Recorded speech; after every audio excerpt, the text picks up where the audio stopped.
monde, bienvenue sur ma chaîne YouTube et aujourd'hui je suis ravie de vous retrouver pour une nouvelle vidéo.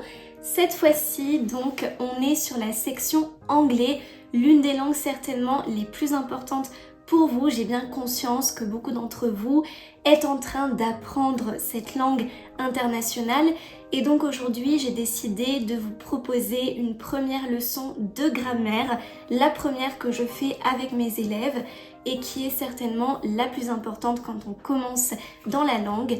Il s'agit du temps present simple, en français le présent simple. Vous allez voir que c'est très simple et je vais vous proposer donc les trois formes possibles, l'affirmation, la négation et l'interrogation. Comme ça, vous saurez utiliser le present simple à toutes les formes. Vous allez avoir en premier lieu toujours votre sujet, suivi de la base verbale en anglais. Attention à ne pas confondre la base verbale avec le verbe à l'infinitif. En anglais, les verbes à l'infinitif, ce sont des verbes précédés de la préposition to. Par exemple, to live, habiter ou vivre. To be, être. To begin, commencer. Or, comme je vous l'ai dit, dans ce cas-là, on veut la base verbale, donc on doit quitter le to. On ne dira pas to live, mais simplement live.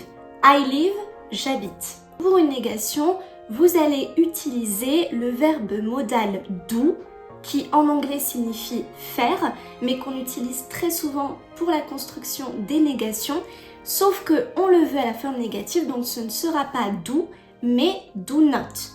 Et la contraction de do not, c'est don't. C'est-à-dire qu'au lieu de dire I live, si vous voulez la forme négative, ça donnera I don't live. Don't est vraiment le modal qui marque la négation. Et vous allez simplement le placer entre le sujet et la base verbale.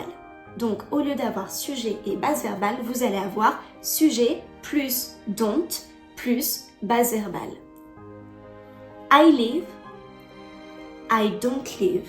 Maintenant, pour la forme interrogative en anglais, et c'est souvent la première chose que les professeurs enseignent à leurs élèves, c'est que pour former une question en anglais, il faut toujours inverser le sujet et le verbe.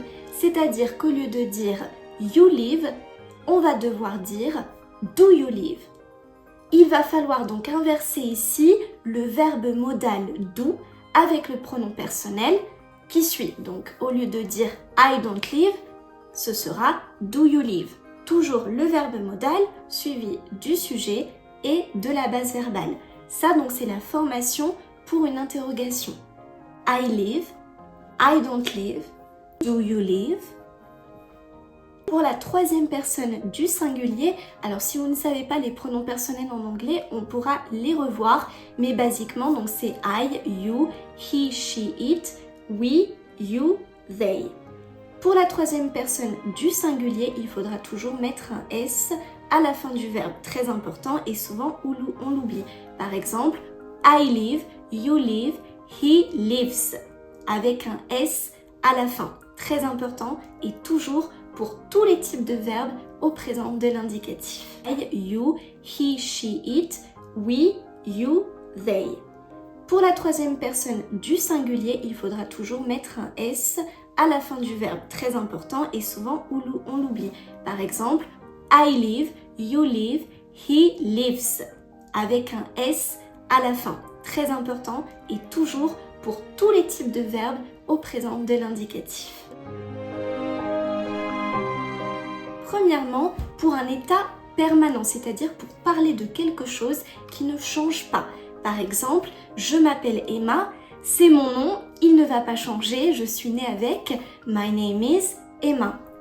J'ai 20 ans, c'est mon âge, quelque chose de permanent. Alors évidemment, j'ai conscience que l'âge change, mais on part du principe que, si vous voulez, c'est un état qui reste quand même permanent. En tout cas, même si votre âge, évidemment, va à chaque fois changer, eh bien, vous aurez toujours un certain âge. Donc, on est quand même sur un état permanent. I am 20 years old. Vous voyez qu'on utilise encore le présent de l'indicatif.